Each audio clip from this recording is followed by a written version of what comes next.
De regreso con más Gobierno de la Mañana, Gobierno de la Z, siendo las 9:51 de este miércoles 11 de enero de este año 2023, después de esta interesante ronda de comentarios con todos los pareceres y juicios de valor de nuestros compañeros, continúa el Gobierno de la Mañana. Tenemos como siempre invitados sumamente especiales, y es el caso de la presencia de un gran servidor público profesional, pero sobre todo amigo nuestro. Tenemos la presencia aquí de Sigmund Freud. Profesional de la conducta. Y no, en este caso del derecho. Okay, ya. Que tiene mucho que ver también con la conducta, porque las inconductas de un lado humano, sobre todo las inconductas, generan muchos clientes a los abogados, pero en el caso de quienes trabajan. Tú pronunciaste bien su nombre, casi nadie lo pronuncia. Casi nadie le lo dice correctamente. Yo he tratado siempre de aprendérmelo bien. Creo que alguien me dijo una vez, un profesor, creo que fue José Luis Fernández Pequeño, a quien le mando un abrazo. Me dijo que no había mejor música para los oídos de alguien que su nombre bien dicho. Eso es. Y había que hacer el intento de aprenderse correctamente yo los nombres. Yo he sufrido mucho toda la vida. Diga, señor Chabebe. Najib, Chabebe, como quiera. Najib. Te dicen de 20.000 maneras diferentes, pero bueno. Esa es la vida. Bueno, Sigmund, bienvenido. Estás entre rostros conocidos, entre amigos, y básicamente los temas que trata la dirección que diriges relacionada a las alianzas público-privadas ha tenido mucho que ver en estos días, mucho que decir en los temas que se han discutido en el Congreso. Es por eso que esta ronda de preguntas, de comentarios y de interacción contigo, sabemos por dónde inicia, aunque se agreguen otros temas de interés. Bienvenido al Gobierno de la Mañana, hermano. Bueno, muy buenos días, muchas gracias, José Luis. Bienvenido, saludos a Khalil, a Manuel, Julieta, mi amiga Susana y Najib.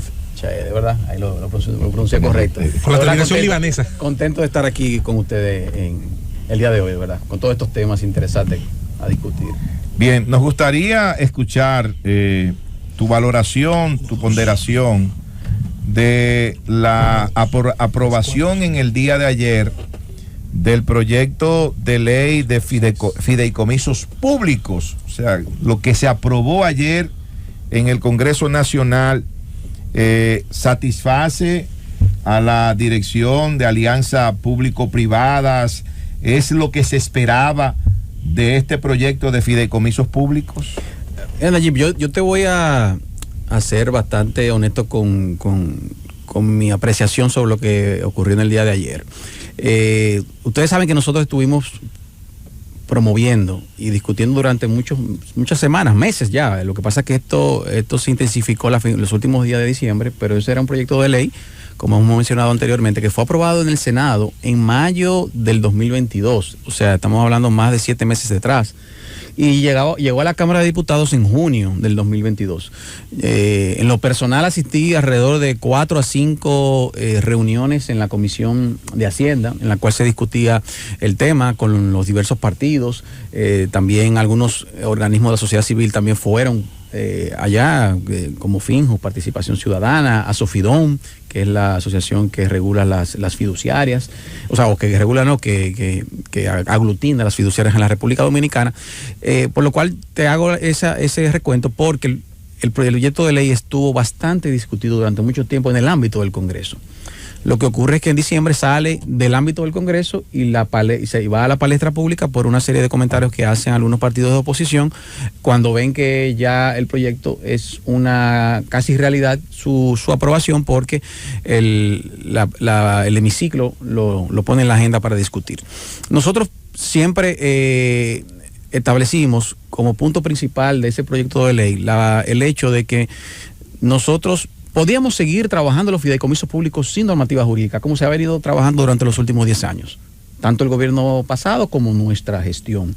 Y todo esto ha amparado de manera indirecta a la ley 189/11 de desarrollo hipotecario y algunas otras normativas aisladas que existen por ahí.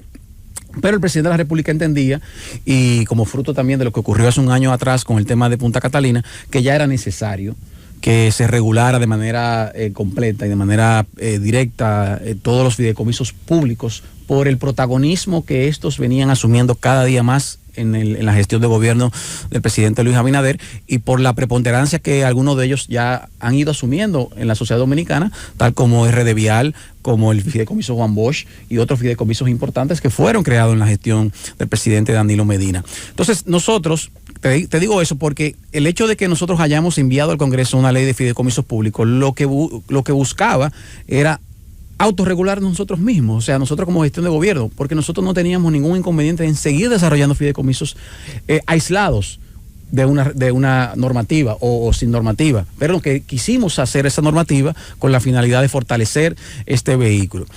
Y la normativa que se propuso, se sometió al Congreso, tenía todas las características de una ley la cual blindaba, por decirlo de una manera u otra, las operaciones de los fideicomisos públicos sin que los mismos llegasen a convertirse en una especie de ente público, porque eso es importante. Desde el momento en el cual nosotros cargamos a los fideicomisos de la misma cantidad de regulación y normativa que una administración pública, entonces dejan de tener sentido, y esa era la idea. Por eso, la discusión aquella de los principios de la ley 340, que fue uno de los aspectos que más se discutió, que la oposición más criticó. Yo soy de los defensores, y así sí lo sigo siendo, de que solamente con enunciar en la ley que los principios eran más que suficientes, además de que el reglamento de compra debía ser validado y aprobado por la Dirección General de Compras y Contrataciones, ya con eso era suficiente para garantizar un ejercicio transparente en el uso de las compras, en las compras y contrataciones por parte de los fideicomisos. ¿Por qué te menciono específicamente ese punto? Porque en el día de ayer fue aprobado en la Cámara de Diputados en primera lectura el proyecto de ley, ya eliminándole el concepto de principios y enmarcando el vehículo de los fideicomisos públicos al amparo completo de la ley. Al amparo completo de la ley, como quería la oposición. Exacto. Que de manera sorpresiva la oposición se le concede eso y vota en contra luego de la ley de fideicomisos públicos, algo sorprendente. Entonces, te hago esa mención porque nosotros hicimos sacrificios, o sea, hicimos concesiones a la ley ¿Qué pasó con el órgano rector? Que aparecía la superintendencia de bancos cuando debería ser el Ministerio de Hacienda, porque un fideicomiso público no es una institución financiera. Aunque hay países donde es la superintendencia de bancos porque hace ejercicio, maneja aspectos similares. El tema de la superintendencia se discutió mucho durante muchos meses y al final se logró el consenso de que fuera ahí por el hecho de que como los fideicomisos en gran medida hacen una labor en muchos de los casos en el mercado de valores, en el mercado financiero, son instrumentos que se utilizan para captar recursos como el caso de RD Vial, que es un mejor elemento, pero la superintendencia de valores es muy especializada. Entonces se quiso establecer cuál era el ente que podía tener una gran sombrilla viendo toda esta posibilidad de regularlo. No recuerdo del día de ayer, tengo que verificar si al final ese aspecto resultó modificado, no creo, pero porque principalmente la discusión se basó en el caso de los partidos de oposición en el tema de la ley de compras y, si no me equivoco, en el aspecto de la fiduciaria, de cuál era, en ese caso era muy puntual la Fuerza del Pueblo, que establecía de manera también contradictoria para mí de que teníamos que permitir que la ley, que los fideicomisos públicos fuesen administrados por cualquier fiduciaria, tanto públicas como privadas. Nosotros en el proyecto de ley teníamos ese inserto de que tenía que ser la fiduciaria del Estado, porque si estamos hablando de fideicomisos públicos, quien debe manejar los fideicomisos públicos es una entidad fiduciaria del Estado Dominicano. La Fuerza del Pueblo entendía que no, contradictorio, porque entonces los fideicomisos públicos entonces lo va a manejar la fiduciaria privada y nos critican de privatizadores. Creo que eso también se cambió, pero tampoco la Fuerza del Pueblo votó a favor de la ley. O sea, algunos elementos que tuvimos que conceder, hacer concesiones con la finalidad de aprobar la ley y yo creo que ninguna ley es perfecta. Yo creo que siempre son perfeccionibles o se pueden mejorar o perfectibles, pero en este caso yo creo que salió la mejor ley posible, o por lo menos en primera lectura. Todavía no es una ley. En primera lectura se aprobó, yo creo, lo que podíamos lograr en ese Congreso. ¿Se puede modificar en segunda lectura, verdad que sí? Yo entiendo que sí, claro. Bueno, que sí. Mira, pues yo les recomiendo que modifiquen lo de la fiduciaria, porque si no es así va a ser la acción en inconstitucionalidad, porque la fiduciaria recibe el patrimonio, se cede a la fiduciaria y ahí si hay una privatización inmediatamente actúe una fiduciaria que no sea la del Estado. Pero yo quiero llevar el tema a la discusión Yo he estado leyendo el fideicomiso de Pedernales. La letra del fideicomiso de Pedernales establece un comité administrativo que tiene el derecho a hacer todo, a transferir, reinvertir, no tiene que pedirle a nadie, inclusive se le da poder al director de alianza público-privada. ¿Por qué tú crees que esta discusión se ha instalado desde el Partido de la Liberación Dominicana, que creó el fideicomiso de Pedernales y le permitió en este decreto formar todos los fideicomisos que pudiera por 20 años, lo podía renovar, podía hacer todos los actos de disposición y ejecución, y no somete a regulación ni de Hacienda ni de nadie? ¿Por qué tú crees? ¿Cómo ustedes evalúan esa oposición férrea del Partido de la Liberación Dominicana, que entiendo yo que lo que debió fue reivindicar y decir, mira, lo que nosotros creamos, esto han tenido que seguirlo? Mira, que esa pregunta, Susana, nosotros lo hemos discutido mucho y hemos llegado a una sola conclusión. El presidente de la República, a pesar de los augurios de la oposición, el país está creciendo. La economía creciendo más de 5%. El turismo en alza, con niveles históricos de recepción de turistas en la República Dominicana. A pesar de la guerra de Ucrania y el tema del COVID, nosotros hemos mantenido una inflación de la más baja del área. Los niveles de subsidio a los individuos, a las ayudas sociales se han incrementado. ¿Cuál es la única manera en la cual la oposición puede criticar a la gestión del presidente Luis Abinader? ¿De qué manera ralentizamos la inversión de capital y la materialización de proyectos importantes de construcción? Y evidentemente cuando tú haces ese análisis, ¿cuál es el proyecto estrella, el proyecto bandera del presidente Luis Abinader? Pedernales. Pedernales será el gran legado que dejará este gobierno a la República Dominicana, porque definitivamente va a impactar a no solamente una región, sino el país completo. Y te voy más allá, inclusive a lo político. ¿Cuál al día de hoy, la oposición política solamente le queda posibilidad, o le quedaba la posibilidad de su bastión, era la región sur del país? ¿Quiénes son los senadores de Pedernales, Barahona, Bauruco, Independencia? La oposición. Los números ellos lo saben. Entonces, del momento en el cual Pedernales comienza a impactar como está impactando, las posibilidades reales de la oposición política de obtener senadores, de obtener diputados, alcaldías en esa zona, se convierte casi a cero. Entonces, ¿cuál es el objetivo? Vamos a atacar Pedernales. Pedernales es la niña del presidente, es el legado del presidente, es el proyecto estrella del presidente que generará empleos, y es la única manera en la cual el gobierno del presidente Luis Abinader podrá desarrollar esa región. Y si nosotros atacamos el vehículo que desarrolla ese proyecto, entonces de manera indirecta estamos atacando también Pedernales. Porque yo no creo que ninguno tenga, nadie va a atacar Pedernales de manera directa, o sea, diciendo que ese proyecto no debe ir, que no es un proyecto estrella, porque la República Dominicana, aquí los políticos todavía tenemos lógica y tenemos uso, tenemos conciencia, pero sí podemos atacar de manera indirecta. Pero es que además ese proyecto es de ellos. Es del PLD. Correcto. Ustedes no es que su hija de ustedes no la parieron. Pero el otro la negó. Nosotros la pujamos, la estamos pariendo, o sea, la pujamos, como diríamos. La estamos criando y la vamos a llevar a adulto.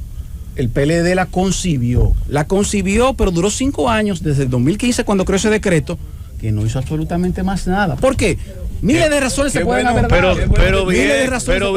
Pero bien que lo haya hecho, porque, como lo decía yo ayer en el hemiciclo, el reconocimiento del presidente Leonel, Danilo, Balaguer también, que permitieron también recuperar los títulos. Correcto, pero ha habido una constante desde una parte, obviamente hay un debate político, habrá cosas que decir, pero el PLD tuvo su aporte ahí, debe defenderlo. En el gobierno de Danilo Medina se recuperaron los títulos. Se terminaron de recuperar. Ahora, se terminaron de recuperar. Leonel lo empezó también. Tú has dicho, que tú lo acabas de decir ahora, Sigmund, de que el PLD emitió el decreto, pero que ese fideicomiso realmente no se conformó, ¿verdad? No empezó a operar, ni mucho menos, porque ahorita cuando Susana hizo la pregunta parecía como que no, pero te voy a decir la tentativa vale.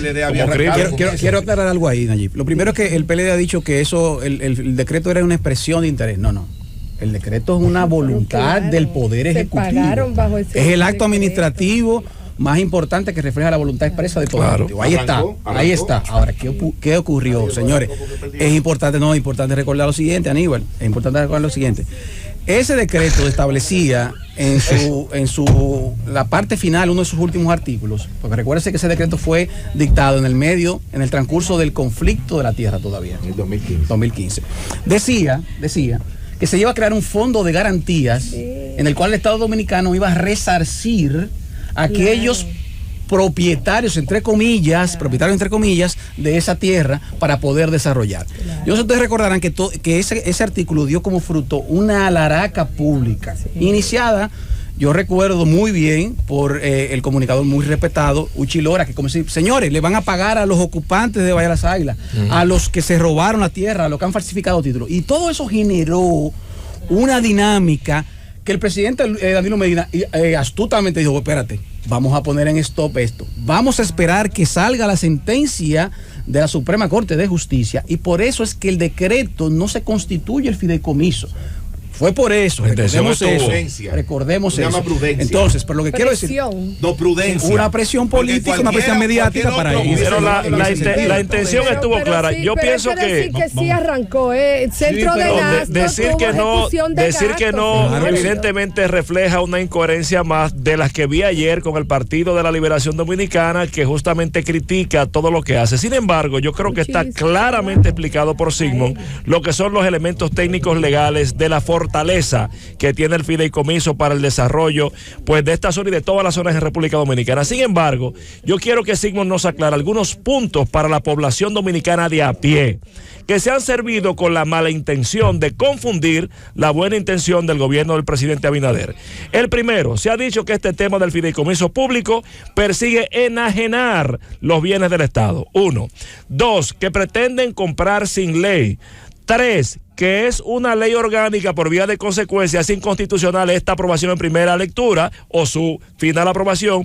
Y 4, que es una intención clara de privatizar la gestión pública. ¿Qué podría usted decirnos? Lo primero es, ¿qué es una ley de fideicomiso público?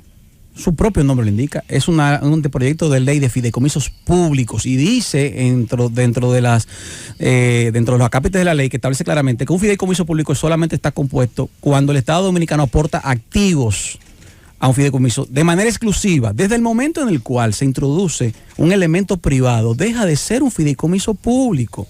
Y entonces esta ley no podrá regularlo, tendrá que regularlo otra ley. Pero ¿cuál? no. La 189.11, la ley de alianza público-privada podrá ser, pero la ley de fideicomiso público, como está estructurada de manera precisa, Khalil, es que esto es exclusivamente para los fideicomisos en los cuales el Estado Dominicano es el único fideicomitente. Vamos a traducir eso, Simón. ¿Significa que el Estado sigue siendo el dueño? Totalmente, el dueño total de los activos. No hay forma. Y no solamente eso, que la ley dice que para poder enajenar esos activos tiene que ir al Congreso. ¿Por qué? Porque es la propia Constitución de la República que establece que cuando el Estado Dominicano va a enajenar activos del patrimonio del Estado Dominicano, tendrá que ser aprobado por el Congreso Nacional. Entonces, ese primer elemento, eso es un falso debate. Eso es un falso debate que han querido confundir a la población, pero no está muy claro.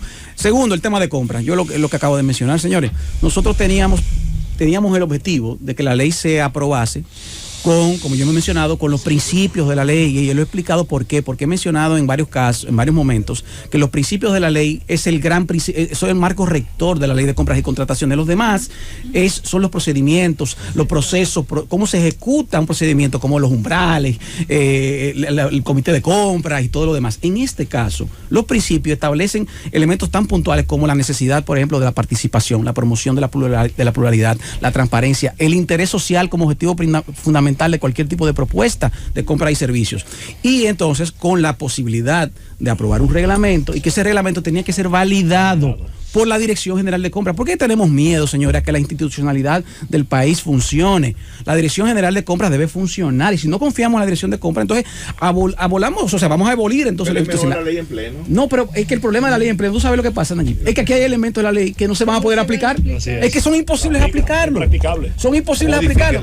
Bueno, pero entonces... Es que tú no puedes modificar la ley solo para el fideicomiso. Para cada actividad. En sentido general, la ley, en sentido general, pero perdón, es una ley marco, pero es una ley que se ha convertido en un obstáculo, no solo para los fideicomisos públicos, se ha convertido en un obstáculo para toda la administración pública. Bueno, tú para que estemos pero claros. eso tiene, pero en eso tú tienes un obstáculo.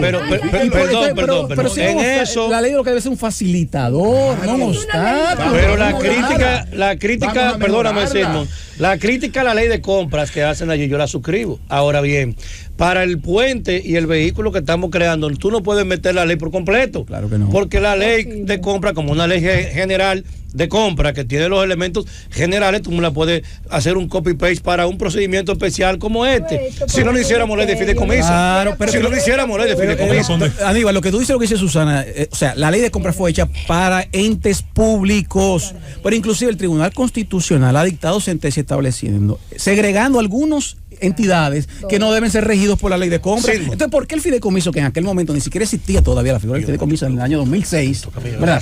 Nosotros vamos a querer entrarle toda esta ley de compra a un vehículo que debe ser ágil, a un vehículo que está destinado a desarrollar, o sea, es un discurso, como tú dices, al final lo entramos, la presión lo hicimos, pero ¿qué ocurre? O lo entramos, pero como quiera no están satisfechos.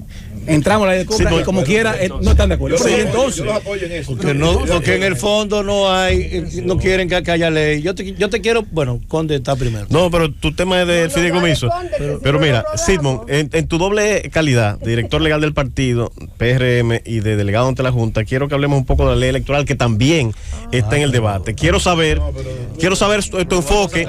Quiero saber tu enfoque como dirigente del PRM, como director legal del partido, como delegado político, con relación a las críticas que ha esgrimido con mucha justeza a la Junta Central Electoral, primero en el ámbito de la autonomía, porque señala que los aspectos de la nueva ley que implican un acuerdo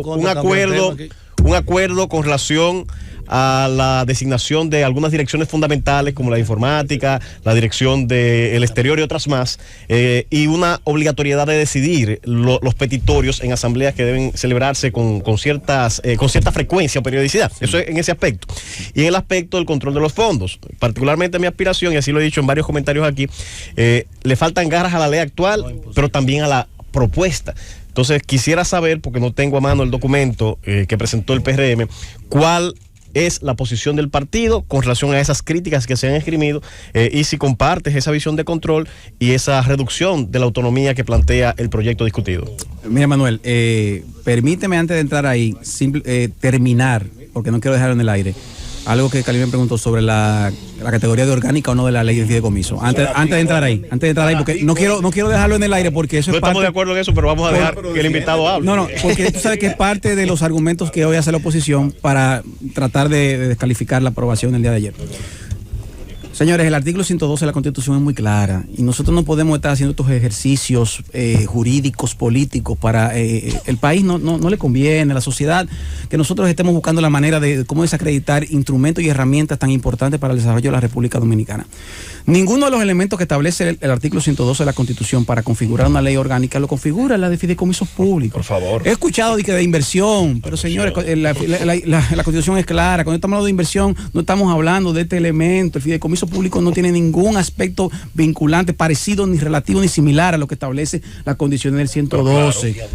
Eso está muy claro. Entonces nosotros no podemos seguir con esta discusión politiquera jurídica para tratar de calificar de una manera. Ahora no agarramos de eso ahora, porque ese es el tema de hoy. Ayer era la ley de compra, hoy el orgánico. Mañana habrá otra. Te dije a ti que porque al final del día el objetivo es, como ya decimos, ralentizar los procesos y los proyectos de desarrollo del presidente Luis Abinader de manera puntual, Pedernales. Sí, que tú cambies de la respuesta a Conde, pero como estás ahí mismo. Tú quieres boicotear mi pregunta. Te veo la intención desde temprano. Como él está en Pedernales y tú lo vas a sacar de Pedernales, antes de que te vayas de Pedernales. La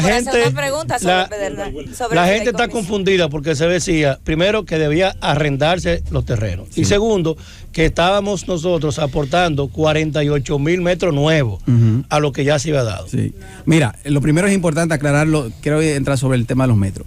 Recuerden que el contrato original que se envió al Congreso. Atención, país. El contrato original, lo que tenía el Estado Dominicano era un solo título, que le fue el título que pudo lograr, y tengo que reconocerlo, la gestión pasada, que nosotros no somos mezquinos en eso, de 360 millones de metros cuadrados.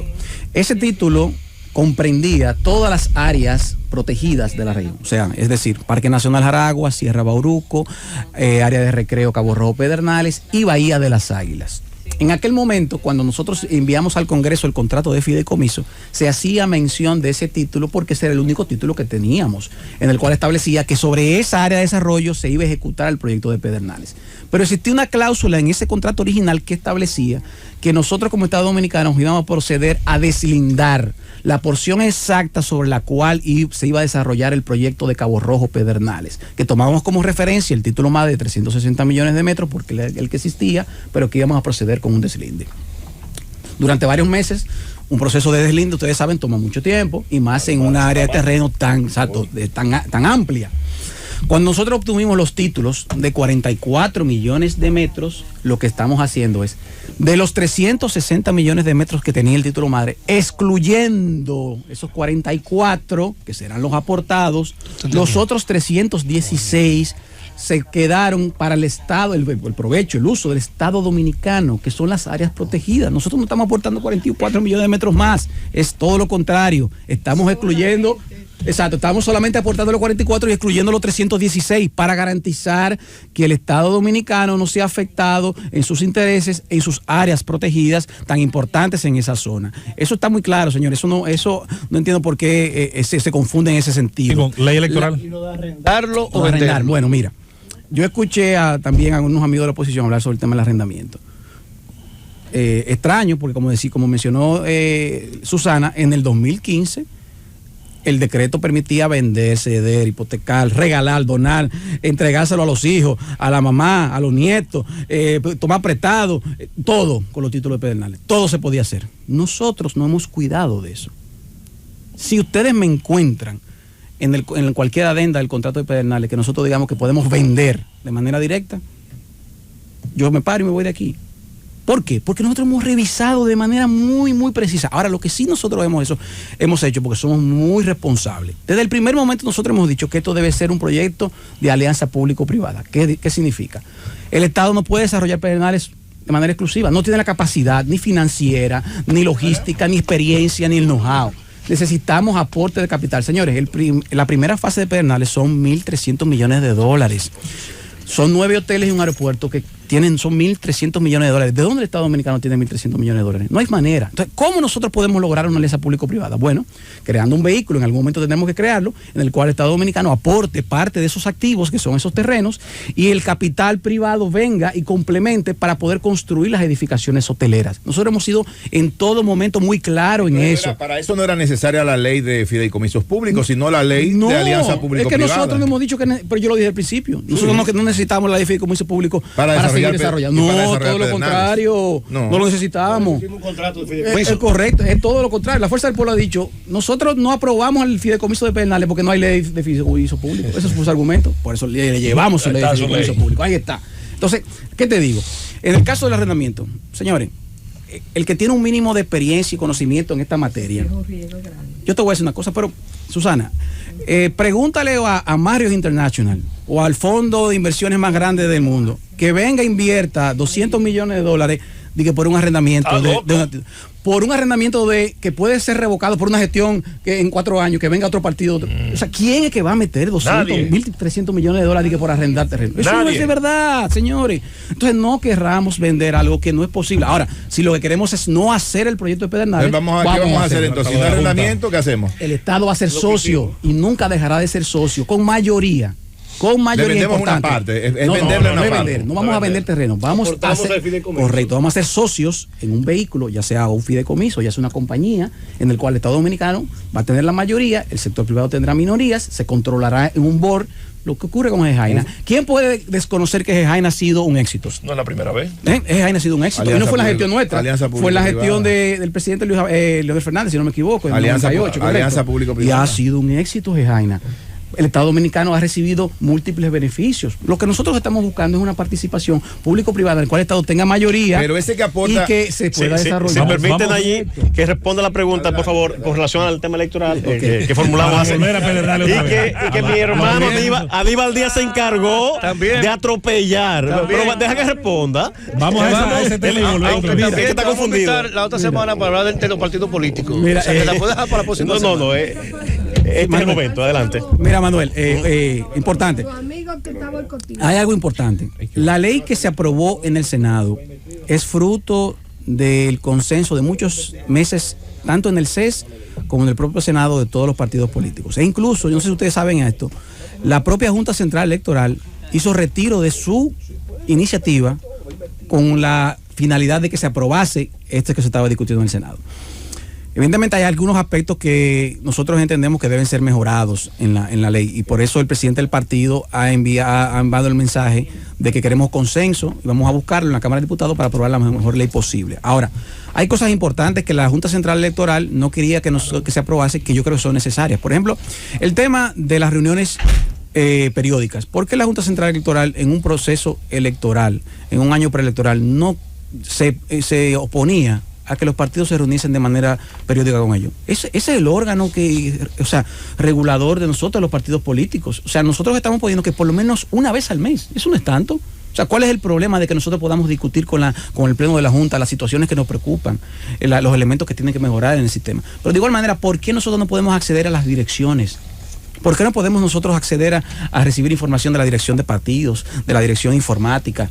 ¿Por qué nosotros no podemos ser parte en la toma de decisiones para poder designar ahí los elementos más importantes que nos generen confianza a todos los partidos políticos, a los actores? La Junta Central Electoral pretendía tener una mayor discrecionalidad en esas designaciones, pero la experiencia nos ha dicho, y nosotros está ahí, de que cada vez que la Junta Central Electoral en periodos pasados ha tomado decisiones de designaciones, de direcciones, que no han sido consensuadas, ¿qué ha ocurrido? Crisis.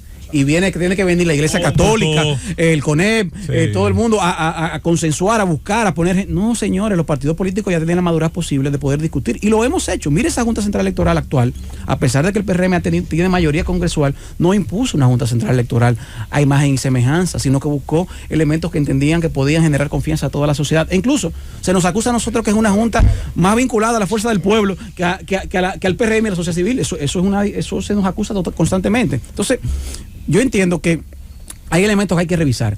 El tema de la obligatoriedad de los reportes, de los gastos, el tema de las sanciones.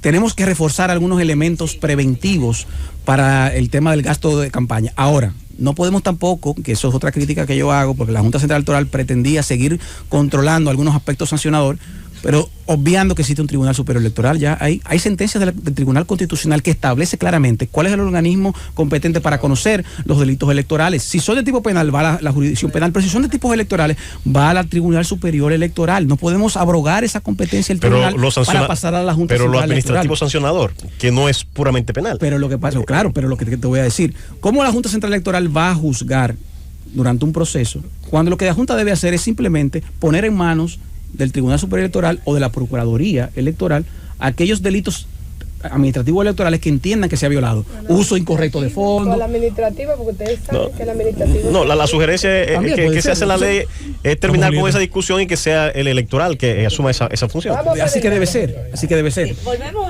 al proyecto de ley, o ya la ley aprobada ayer, el proyecto aprobado en primera lectura en la Cámara de Diputados. Y tendrá que ir al Senado ahora también. En la tarde de ayer. El tema del endeudamiento también fue un tema que todo este tiempo ha causado mucho ruido. Explícanos o acláranos cómo queda esa parte dentro de ese proyecto. Mira, recuerde que lo que nosotros pusimos en la ley es que los fideicomisos públicos, el endeudamiento que estos adquieran, no se reputarán como deuda pública, salvo dos excepciones. Y la ley lo establece de manera precisa. ¿Cuáles son? Cuando el acto constitutivo del fideicomiso así lo establezca, que sería deuda pública toda deuda que éste adquiera en virtud de la naturaleza del fideicomiso. Y segundo, cuando el fideicomitente, en este caso el Estado Dominicano, se haga garante de la deuda. En esos dos casos sí será deuda pública. Ahora, si no ocurren esas dos situaciones, como el caso de lo que ocurre constantemente con RD Vial. RD Vial acaba de emitir hace 2 meses o 3 meses bonos por más de 22.500 millones de pesos. Todos esos bonos fueron adquiridos por el sector privado, las AFP, los fondos de inversión. El fideicomiso RD Vial recibe esa liquidez para seguir desarrollando proyectos de infraestructura vial. La pregunta es que nosotros nos hacemos, si RD Vial tiene su propia fuente de repago a través de los peajes, porque se hace un prospecto, cuando se emiten los bonos se hace un prospecto, se analiza con la banca cuál es el índice de endeudamiento que puede tener RD Vial sobre la base de los ingresos, cuál es el porcentaje. La base de todo crédito, la productividad. Entonces aquí hay una fuente de repago, Julieta. Si hay una fuente de repago y los bonistas han comprado ese instrumento sin necesidad de que sea deuda pública, de que esté garantizado por el Estado Dominicano, ¿por qué vamos a computar esa deuda pública? ¿Por qué vamos a seguir cargando el Estado Dominicano con una deuda que no debe ser registrada como deuda, ya que hay un vehículo autónomo con un activo autónomo, independiente, que tiene su propia fuente de repago? Entonces, lo que nosotros estamos diciendo, los fideicomisos que tienen su propia fuente de repago, no se requiere que sea deuda pública. Contradecir eso es simplemente pretender que el Estado Dominicano sigue elevando sus niveles de deuda y al final caemos a lo mismo que nosotros decimos. A la manera en la cual el Estado Dominicano incrementa sus niveles de deuda, entonces imposibilita que pueda hacer otros proyectos. Y entonces volvemos otra vez al caso Pedernales. No queremos que Pedernales tome deuda porque son 700, 800 millones de dólares de deuda. Mejor que se repute como deuda pública, el Estado Dominicano pueda coger un financiamiento. Entonces, al final del día no es más, es un tema de ponerle los limitantes al fideicomiso para que el fideicomiso pueda desarrollarse. Si existe la fuente clara de repago y si ningún acreedor está solicitando esa deuda soberana, no hay ninguna necesidad. Ahí están las 2 excepciones. Si las 2 excepciones se dan, nosotros no tenemos ningún tipo de problema. Si el Estado Dominicano entiende que del fideicomitente debe ser garante, bueno, se tiene que reputar como deuda pública, como dice la ley. Ahí es así que está la ley, Susana. Entonces, lo que te quiero decir es que ese es el punto. Pero si te pones a ver, ya la oposición se le olvidó eso también. Ya eso no sé, como que eso se diluyó, el tema de la deuda pública, porque yo creo que al final del día ni se entendía bien cuál era la figura. En el fondo desconocen la naturaleza del fideicomiso. Hay que entender los fideicomisos, señores. Para hacer oposición a los fideicomisos hay que entender la naturaleza, qué hacen, cuál es su rol. O sea, hay que entender la figura para luego hacer las críticas a la ley. Si nosotros no entendemos la figura, si creemos que el fideicomiso público es lo mismo que la Dirección General de Aduana, con la Dirección General de Impuestos Internos, entonces estamos equivocados. El fideicomiso tiene una finalidad y lo dice la propia ley 189.11. No es nuestra ley, ¿no? Es la ley de 2011 del presidente Leonel Fernández. ¿Cuál es el objetivo del fideicomiso? Exactamente, de desarrollar obras, interés social, servicios públicos o cualquier otro tipo de obra que no pueda ser ejecutada por los entes reguladores y por el ente público normal, señores. Ayúdame entonces a entender esto para ver si nos habla de fuente de repago, fideicomisos, ponemos como ejemplo el caso de RD Vial. Y los fideicomisos que no tienen fuente de repago, ¿quién asume entonces la garantía de esos préstamos para desarrollar esos proyectos? ¿Quién es el garante? ¿El sector privado o el Estado Dominicano cuando no hay fuente de repago? Primero recuerda, Felipe, que si estamos hablando del sector privado, entonces ya no estamos hablando de fideicomiso público. Lo primero, volver a aclarar. No, pero desde que entramos en el elemento privado, hablamos de otro tipo de fideicomiso. Pero yo me refiero porque no hay fideicomiso público-privado. Sí, pero no está regulado por esta ley. Es importante lo que yo he dicho. Okay. La ley de fideicomiso público solamente regula los fideicomisos que son propiedad del Estado Dominicano en su 100%. Desde el momento que interviene un elemento privado, esta ley deja de regular. Y entran otras leyes, como yo he mencionado. Posiblemente la ley de alianza público-privada, que establece los fideicomisos público-privados, lo establece ahí. No hay mucha abundancia en la ley. El reglamento aborda un poco más de la ley 4720, pero ya este es otro proceso. Entonces, los fideicomisos público-privados, los garantes de ¿tú sabes qué es lo que ocurre ahí? El sector privado. En los fideicomisos público-privados, el objetivo de las alianzas público-privadas es que el sector privado asuma los riesgos relativos a deuda, a sobreprecios, a tiempo, a costos. Ese es el objetivo. Ahora, si es un fideicomiso público, entonces volvemos otra vez a la... Por ejemplo, eso aplicaría en la autopista del Ámbar. Correcto. Eso aplicaría. Entonces, el sector privado asume todos los riesgos de inversión y asume y todo. Se tendrá que pagar entonces con el peaje que genere la autopista del Ámbar. porque el Estado Dominicano en ese caso no puede ser garante de esa deuda porque es un fideicomiso bajo el control del sector privado, a pesar de que sea un fideicomiso de alianza público-privada. Pero el sector privado es que lo opera. Eso no se va a hacer, Felipe. Sí, no, sepa que pregunta no es eso. así. Sí. No es así. ¿Cuál es el próximo paso en la construcción de esta arquitectura? Y si pudiera ser, precisamente basándome de alguna manera, dándole continuidad, aparte de la pregunta que hace el compañero Felipe, en esta arquitectura legislativa, ¿cuál es el siguiente paso? Y si pudiera ir precisamente sobre la base de crear mayor claridad, por ejemplo, en los fideicomisos donde participa sector público y privado, aunque ya la propia ley de alianzas público y privada parece que tiene una sombrilla, no sé si suficiente sobre ese tema. Mira, yo creo que, José Luis, al final esperamos que en el día de hoy pueda ser aprobada en segunda lectura la ley. Eso tendrá que ir al Senado porque ya recibió algunas modificaciones en el día de ayer, las que hemos mencionado en el día de hoy. Luego en el Senado entonces tendrá que cursará su propia suerte y veremos qué ocurre ahí. Yo creo que al final, con esta ley de fideicomisos públicos, con algunas mejoras, José Luis, yo no sé si tú te recordarás, nosotros sometimos al Congreso Nacional desde hace más de un año algunas mejoras a la ley de alianza público-privada. Que no han podido ser aprobadas por el Congreso porque ha habido mucho debate en otras herramientas, en otras leyes más importantes tal vez. Entonces, la ley de alianza público-privada, las modificaciones que nosotros sometimos, viene también a traer un poco más de claridad sobre ciertos aspectos entre el proceso de procedimiento para establecer una ley y un proyecto de la alianza público-privada, pero también sobre los fideicomisos de APP, porque entendíamos que la ley original 4720 quedaba un poquito corto con algunos aspectos. Antes de la pregunta de Nayib, lo digo porque hay países, yo creo que ese es un ejercicio que tú conoces muy bien, que cuando crearon la posibilidad de la empresa mixta, la acción de oro, que aunque el Estado no tenga mayoría, al final es que él tiene el voto que rompe empate, o el voto de calidad, el voto calificado. Yo me gustaría pensar en cuándo quizá vamos a llegar a tener esa claridad. Repsol, que es un caso de oro en el mundo con respecto a inversionistas privados, inversión pública, y que incluso cotiza en bolsa. Mira, qué bueno que tú preguntas eso, porque nosotros estamos trabajando hace muchos meses en una ley para poder, y en esto Susana lo conoce bien, nosotros en la República Dominicana, el concepto de empresa pública, empresa mixta, es un concepto de derecho administrativo, pero Exacto. No está regulado. No tenemos una ley que especifique eso. Inclusive lo que está pasando con el tema de Punta Catalina. A mí esa es la figura que me gusta. Que es un proyecto puntual de pasar Punta Catalina a una empresa pública, constituir una empresa pública, en ese sentido. Es correcto, al final del día, era mejor el fideicomiso. Pero entonces, estamos trabajando con eso. Estamos trabajando con un proyecto de ley para regular por primera vez en la República Dominicana la naturaleza de las empresas públicas, las empresas mixtas, para ver de qué manera podemos también potencializar eso y poderle cierta claridad a algunas empresas que ya existen al día de hoy, que se rigen por la ley de capitalización, como vimos el caso de Gejaina y otras como Gitabo y otras empresas como esa que no tienen ese tipo de regulación. Sí, con tu permiso, nosotros vamos al corte. Al regreso, iniciamos nueva vez esta ronda de preguntas para aprovechar tu presencia como director de alianzas público-privadas y como un conocedor de esta parte importante, el derecho administrativo y todo lo que tiene que ver con estas figuras que son importantes para el Estado, para su inversión, para captar también recursos y por supuesto para intentar desarrollar partes importantes del país. Una entrevista posterior, después de las 11, para hablar de la ley de partidos políticos. En la receta final de este miércoles, Gobierno de la Mañana, Gobierno de la Z. Vamos a la segunda ronda de preguntas, aprovechando la presencia en esta cabina del director de Alianzas Público-Privadas, Sigmund Freund. Vamos con Nayib Chaede.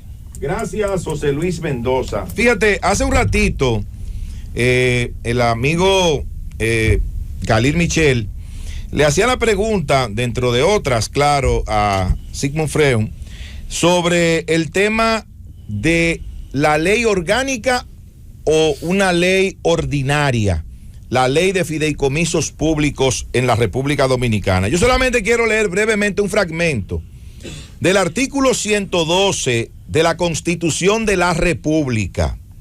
Las leyes orgánicas son aquellas que por su naturaleza regulan los derechos fundamentales, la estructura y organización de los poderes públicos, la función pública, el régimen electoral, el régimen económico financiero, el presupuesto, planificación e inversión pública.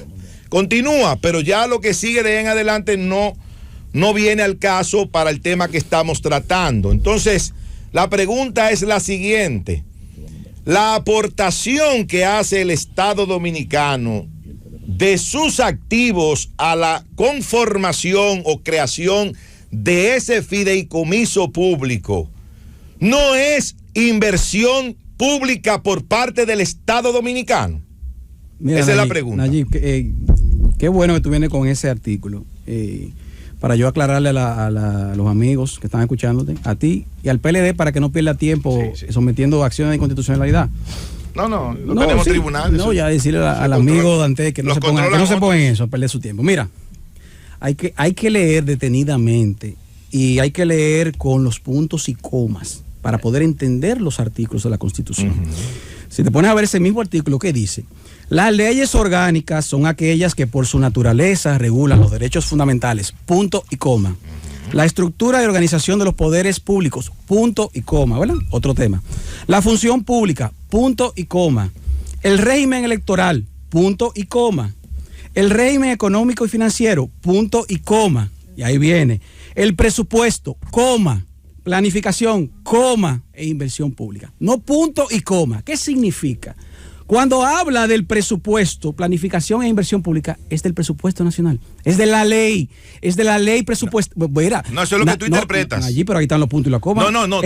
Si vamos a hablar de gramática, pero vamos a ver si tu Constitución establece lo que significa el punto y coma en gramática. Y la coma también, que te lo puedo explicar. Pero, señores, es que es la misma idea. Es presupuesto, planificación e inversión pública como una sola idea, como ley de presupuesto. No, eso lo dices tú. Pero, no lo dice la Constitución. Déjame la Constitución tuya si tiene punto y coma.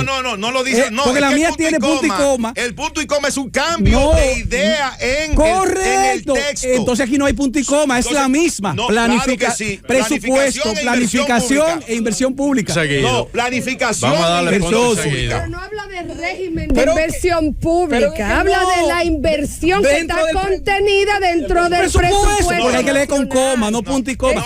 Entonces, mira, eso es para que ahorre ese recurso, señores, la acción, no pierdan tiempo en eso. Quieren interpretar. Pero es que la Constitución mía tiene ese punto y coma, no sé si la tuya. No, que no importa, la que tuya lo tenga. tiene. Todas la tienen. Ahora, lo que hay que discutir es el significado del punto y coma y el significado de la coma. Señores, que hay que leer bien primero antes de hacer eso. Análisis jurídico. Es la ley de presupuesto. Oye, en el área de la gramática. Se cambia el régimen. Tú no te habías dado cuenta de eso, la punto y coma. Tú no te habías dado cuenta. No te habías dado cuenta. No, José está Dante y tú no te habías dado cuenta. Yo no sé Dante, estoy hablando por mí. No se habían dado cuenta ustedes. Pero una pregunta. Está hablando de la ley de presupuesto, Nayib. La ley de presupuesto. Se cambia esta ley de fideicomiso público. ¿Se puede considerar que cambie el régimen de inversión pública? Imposible, claro que no, es una ley marco de un vehículo. Además, el régimen no de impacta inversión presupuesto. Pública es la forma como el Estado invierte. Claro. ¿Dónde está contenido el régimen de inversión pública? Yo quiero ver según la definición. Correcto. En el presupuesto nacional. ¿Qué es la idea de ese artículo? No es así. Lo que dice aquí es que esas leyes orgánicas regulan, son aquellas que por su naturaleza regulan todo lo que dice, y te voy a leer la partecita que te gusta, la que no tiene punto y coma, la que es una sola idea, la ley del presupuesto. Claro. La ley de presupuesto. Está separado por coma, no por puntos y coma. Ley de presupuesto. Porque es la misma idea. Si te pones a ver, presupuesto, coma, planificación, coma, no hay coma, inversión pública. Ahí no hay coma. Inversión pública, una sola, ¿verdad? Inversión pública. Planificación e inversión. Que es lo mismo que una coma. Es una coma. Pero que es lo mismo, o sea, la ley de presupuesto. El conectivo como si hubiera una coma, claro, pero como no es el último elemento. Es la última idea. No es del presupuesto general del Estado que estamos hablando. ¿Dónde está? Hay que leer con detenimiento. Hay que leer con detenimiento. Vamos a organizar esto. ¿Dónde está? Que me llame el profesor Virgilio Collado Cabral. La inversión pública está en el presupuesto nacional. Profesor de gramática en el Colegio Salomé Ureña. Si ese es el argumento que vaya al Constitucional. No, pero es bueno para la orientación de los oyentes dónde está contenido la inversión pública. En la ley de presupuesto. Ahora, el régimen de inversión pública, que no es lo que dice ahí la ley, es otra cosa. ¿Cómo estaría cambiando el régimen de inversión pública si el Estado estuviera decidiendo invertir en otro lugar que no fuera la administración pública? Esa ley no cambia. No cambia el régimen de inversión pública. Claro que no, es una ley que simplemente regula un marco de un vehículo adicional. No cambia el régimen de inversión pública como está diciendo. Pero que con la Constitución, señores, está muy claro en ese sentido. O sea, si ese argumento, eso es un falso debate. Vamos a decir lo que es un falso debate. No. Gracias, José Luis. Saludo a Sigmund Freud. Antes de una nueva pregunta a Sigmund, dar una información que yo creo que es muy importante. Aparentemente han sido hackeados los sistemas informáticos de la Agencia Federal de Aviación de los Estados Unidos. Todos los aviones en Estados Unidos han sido dejados en tierra esta mañana y a todos los que estaban en el aire se les ordenó aterrizar esta mañana. Se teme que se han sido hackeados los sistemas de la Federación de la Agencia de Aviación y el presidente Biden ha ordenado una profunda investigación sobre el tema, en lo que se va recuperando todo el sistema. Sigmund, ya ha pasado, dejando atrás un poco los puntos y las comas, y vamos a darle punto y seguido a esta entrevista. La aprobación de ayer en el Congreso, en la Cámara de Diputados, se hizo con la decisión única, unilateral del Partido Revolucionario Moderno. No lo aprobaron ni el PRM ni el PLD, ni el PLD, y vi también objeciones del Partido Reformista. Ustedes, tú como funcionario del gobierno, este es un proyecto que es del interés del gobierno, por eso ustedes lo están defendiendo de esa manera. ¿Tú crees que es conveniente que se apruebe en el país una ley tan importante que va a impactar de manera tan importante la vida nacional en diferentes aspectos? ¿Tú crees que es conveniente que se apruebe en un escenario como ese, que solamente un partido, la representación de un partido, sea que apruebe esa ley? Bueno, Rosendo, como yo dije al inicio de la entrevista, nosotros, la Cámara de Diputados antes el domingo y el lunes, tanto el domingo como el lunes, día feriado, sostuvo reuniones de la comisión especial que fue creada y la comisión de Hacienda para discutir este tema. Y estaban todos los partidos. Y no sé si tú pudiste leer, porque por eso es que la oposición tiene que cuidarse. Gustavo Sánchez, que todos sabemos quién es, hey, ¿verdad? Quien fue vocero de los diputados del PLD hasta hace poco. Un diputado muy experimentado. Exactamente. En el día de ayer tiró el siguiente tuit antes de la votación. Con nuestras preocupaciones logramos que se modificaran que para los procesos de selección de proveedores, la adjudicación de contratos relativos a la realización de obras, la prestación de servicios, etcétera, se deberá hacer de conformidad con la ley 340 y sus modificaciones.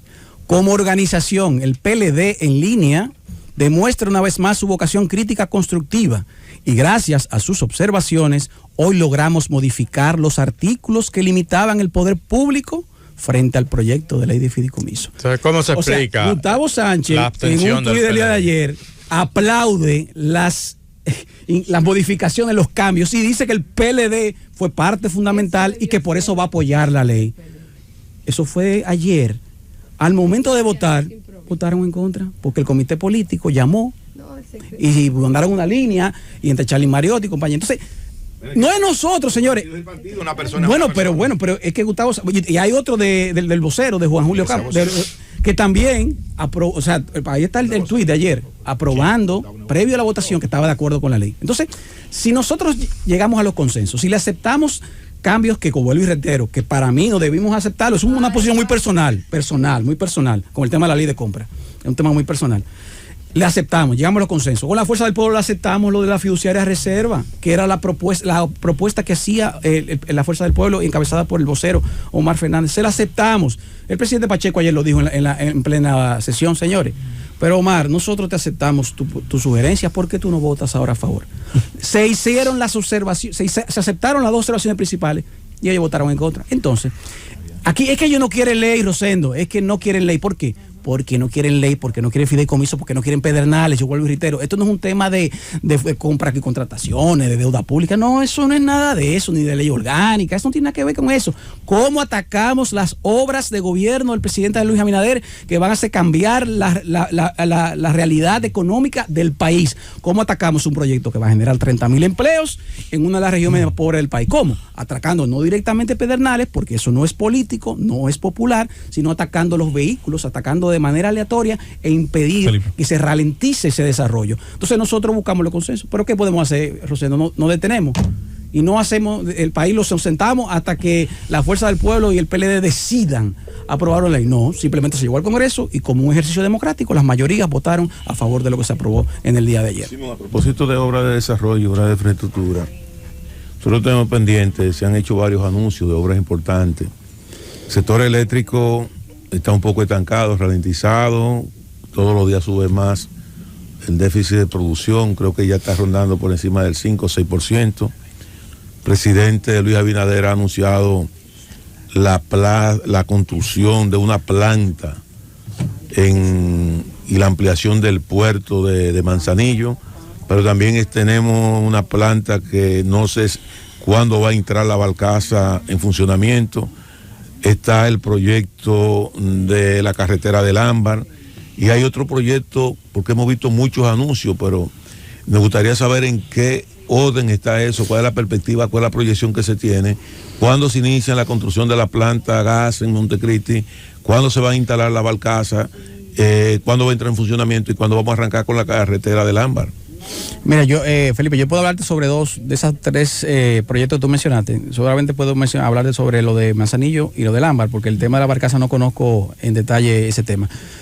Recuerda que el presidente hace más o menos un mes dio el primer Picasso de las dos plantas en Manzanillo. Eso es una inversión, como tú sabes, de tipo privado. Lo que se hizo fue una licitación para la venta de energía, o sea, de 2 contratos de compra de energía, y participaron muchísimas empresas y 2 empresas resultaron gananciosas. Un proyecto de esta naturaleza, el cual requiere de muchísima planificación, análisis, revisión, temas ambientales, toma su tiempo. Una planta de esta naturaleza no podrá estar lista en meses, sino que requiere un tiempo de ejecución. Ahora, lo que sí ya es que el gobierno está claro y hay una línea en ese sentido y hay ya un mandato y hay un contrato adjudicado y ya hay obras iniciándose. Ahora, el tiempo el tiempo que tomará para eso no te podría decir. Las obras complementarias que le toca al gobierno. El gobierno ya del puente, la construcción de la autovía, bueno, la autopista eléctrica, el puente. Por ejemplo, el muelle se está licitando ya para la ampliación, la mejora del muelle por el Ministerio de Obras Públicas. La autopista eléctrica también ha lanzado ya 2 licitaciones para lo que va a ser la línea 340, si no me equivoco, ¿verdad? Hacia allá, hacia Manzanillo. O sea, eso está en curso. Evidentemente, todo eso tiene que estar listo para el momento en el cual se culmine la planta, todo eso, y eso se va a lograr. En el caso del Ámbar, yo he mencionado en varios, cuando se me pregunta en varios escenarios, el Ámbar, a contrario de lo que dice Nayib, nosotros no lo hemos descartado. Lo que nosotros sí hemos dicho es que nosotros, ese proyecto, para el presidente es un proyecto, y para el país es un proyecto muy importante, porque potencializa el desarrollo de la región norte del país, Puerto Plata, la conexión de 2 ciudades importantes como Santiago y Puerto Plata, la posibilidad de que los cruceristas que llegan a Puerto Plata, que estamos rompiendo récord, puedan visitar también Santiago como segunda ciudad del país y como también generadora de otras actividades comerciales importantes, como el tema del tabaco, el cigarro y todo lo demás. Ahora, la autopista del Ámbar, por la realidad económica que vive el mundo, los análisis de construcción de costos y financieros, desde el momento en el cual nosotros recibimos la propuesta en el año 2021 a hoy, han ido variando. El incremento de los materiales, el incremento de las tasas de interés, y todo eso ha provocado que los análisis entonces que nosotros hemos ido actualizando, la autopista requiere de 2 elementos: o una gran inversión pública para ayudar, o sea, que el Estado aporte una inversión de capital, o que se haga o se constituya un ingreso mínimo garantizado, el denominado peaje sombra, que en sí no es malo. Nosotros no criticamos los ingresos mínimos garantizados, y más para proyectos de esta naturaleza en países como el nuestro, que hay que empujar, porque esto es una obra de interés social. Ahora, por las condiciones que nosotros financieramente tenemos en el momento y por los otros compromisos, lo que hemos dicho es que estamos postergando por un tiempo la licitación de la autopista del Ámbar. Pero debo decirte ahora aquí, como primicia, que también desde la semana pasada estamos explorando otras alternativas para ejecutar la autopista mediante el mandato del presidente, que yo creo que al final vamos a lograr poder licitar esa obra este año, buscando la mejor manera que el Estado se beneficie y que no sea una carga, un lastre para el Estado Dominicano, lo que es la operación y el mantenimiento y la construcción de esa Que no se convierta en lo que fue la autopista. Lo que fue Samaná. Eso es lo que ingreso mínimo garantizado, la gente no te entendió, Lo que no queremos poner es que como Samaná tenía, supuestamente iban a pasar 30.000 vehículos diarios. Si no llegaban a 30.000 vehículos diarios, el Estado tenía que pagar la diferencia. El estudio de flujo. Solamente llegó a 7.000. A 23.000 de diferencia tiene que pagar el Estado Dominicano un ingreso mínimo o un peaje sombra que nunca iba a llegar a 30, o por lo menos no por ahora. Entonces lo que queremos es eso. Ojalá que se tome en cuenta que hay 3 vías de acceso a la costa atlántica. Que ahí no hay, ahí no hay flujo. Sí, por eso que el ahí flujo, no hay flujo, por eso que el flujo no es el igual. Estado tiene que hacer eso con su cuarto. Para finalizar, sí, porque si este país a pagar el peaje. Vamos, Conde. Porque entonces no van a transitar por la carretera. si me permite. Muchísimas reservas. Dejemos a Conde antes de atropellar. El gobierno puede construir con su propio recurso esa carretera, porque ¿cuánto es que tenemos en reserva? Dejen hablar a Manuel Conde. Gracias. Pero Julieta, ahorita nadie la defendió. No, pero no importa, yo dejo que traten de atropellarme, pero no lo van a lograr, no se preocupen. Yo sé que sí, hermano, tú siempre me defiendes. Miren, yo quisiera una pregunta un tanto, tal vez elemental y sencilla, más que todo para el público. Bueno, usted tiene el derecho de no hacerla, y yo tengo el derecho de hacerla. Especialmente, hay una discusión en ciertas esferas de que la constitución de los fideicomisos en el ámbito público es como un reconocimiento del fracaso de la administración pública que no cumple de forma eficiente su fin. Yo quisiera, desde la óptica de un político y también especialista en derecho administrativo, que hay que decirlo con letra grande, un gran jus administrativista, quisiera que nos expliques por qué son necesarios los fideicomisos públicos en la administración del Estado moderno. Los fideicomisos es un vehículo adicional a lo que el Estado ha utilizado históricamente para desarrollar proyectos de cierta naturaleza. Mencionaba José Luis anteriormente el concepto de las empresas públicas, las empresas mixtas, que tienen más de 100 años desarrollándose en países como Francia, Inglaterra, Estados Unidos, porque el Estado ha identificado estos vehículos para desarrollar algunas áreas de la economía o un servicio público determinado, un área de competencia, el cual identifica que mediante ese SPV o ese vehículo especial se puede ejecutar de manera más fácil, no vincula a la administración pública completa, lo despoja un poco de la burocracia y de la propia institucionalidad rígida de una administración pública. O sea, el fideicomiso no es algo nuevo. El fideicomiso tiene también décadas haciéndose durante muchos años. Aquí llegó tarde, República Dominicana llegó tarde. Entonces, el fideicomiso... Esa partecita, como un dato histórico, hay que recordar que aquí, por ejemplo, la Sociedad Industrial Dominicana fue una participación público-privada. Era una empresa del Estado que pasó a mano del sector privado, Abesto Cemento, entre otras. Sí. O sea, todas esas empresas eran del Estado y pasaron a ser administradas. Aunque ahí hay que ir a la raíz de que eran empresas de Trujillo que se pasaron a ser públicas por su muerte. Pero eran naturaleza distinta a esta figura que es el fideicomiso. Pero ¿qué pasa? ¿Cómo, por ejemplo, yo te voy a poner un ejemplo puntual para que los amigos puedan entender lo que nos están escuchando. ¿Cómo tú desarrollas el proyecto Juan Bosch con la concepción que está concebida, en la cual se le otorga a los desarrolladores lotes para que los desarrolladores privados construyan y que esos apartamentos puedan acceder en virtud de ese aporte del Estado del activo de la tierra a un precio menor a los beneficiados, a los terceros? ¿Cómo tú desarrollas eso a través del INVI o Ministerio de Vivienda o a través de obra pública? No hay manera, o sea, de manera estructural no es posible. Legal, orgánica. Entonces, ¿qué se busca? El Estado Dominicano identifica un vehículo, en este caso el fideicomiso, aporta esos terrenos, crea la infraestructura básica que es necesaria, los desarrolladores adquieren esos lotes y se puede acceder a vivienda. Eso solamente se puede hacer a través de estos tipos de vehículos versátiles, no se puede hacer a través de la estructura orgánica. Caso de Pedernales, y aquí quiero mencionar algo y anunciar algo aquí también. ¿Cómo nosotros desarrollamos Pedernales a través del Ministerio de Turismo? Que ayer lo decían en la Cámara de Diputados algún diputado de la oposición. O sea, ¿cómo el Ministerio de Turismo puede contratar arquitectos? Puede desarrollar un master plan, puede tomar esa tierra que es del Estado Dominicano, deslindarla. ¿Cómo puede hacer un plan de comercialización? ¿Cómo puede hacer un plan de operación hotelera? ¿Cómo puede construir un aeropuerto? ¿Cómo ese aeropuerto puede entonces también generar todo lo que es su permisología, obtener la posibilidad de que vengan líneas, los subsidios que hay que entregarle a las líneas para generar dinamismo y flujo en la zona? O sea, eso no lo puede hacer el Ministerio de Turismo. Eso tiene que hacerlo un vehículo especial. Y ese vehículo especial en este caso es el fideicomiso. Entonces, a través de ese fideicomiso público podemos lograr lo que estamos logrando. Y a través de ese fideicomiso público, le anuncio aquí, el 4 de febrero estaremos dando... Tal vez tú no has dicho lo principal, y es que ningún privado va a venir a meter su dinero a un patrimonio en el que el Estado puede disponer de él en cualquier momento. Ese tampoco tiene la manera de entrarlo. Esa distintiva entre una alianza público-privada y un fideicomiso es que eso está inamovible ahí, nadie lo puede afectar. Exactamente, porque está dispuesto para ir para preservarlo ese fideicomiso en ese sentido. Entonces, en virtud de eso, concluyo, José Luis, por la posibilidad de que existe un fideicomiso, podemos nosotros el 4 de febrero anunciar aquí. Oye, Susana, escúchame esto. Susana, el 4 de febrero anunciamos aquí formalmente, estamos dando el primer Picasso de los 2 primeros hoteles en Cabo Rojo, Pedernales, que van a iniciar su construcción. 1.100 habitaciones se empezarán a construir en 2 semanas en Pedernales, lo que es un hito. Es algo que es un legado, es algo histórico que va a cambiar el rostro de Pedernales. Y quiero también anunciarle a todos ustedes que yo espero que ustedes estén ahí como programa invitado para anunciarle al país. Ya yo tengo los trajes de baño puestos. Mira, Sigmund, antes de terminar. Ha dado cátedras de derecho. Antes de culminar la entrevista.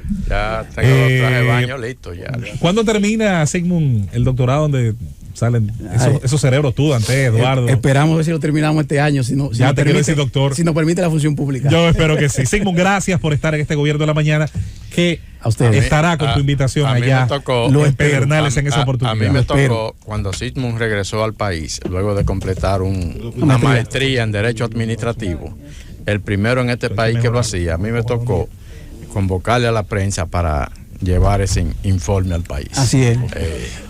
Mira, Rosendo, gracias por esta presencia. Memoria histórica, Rosendo.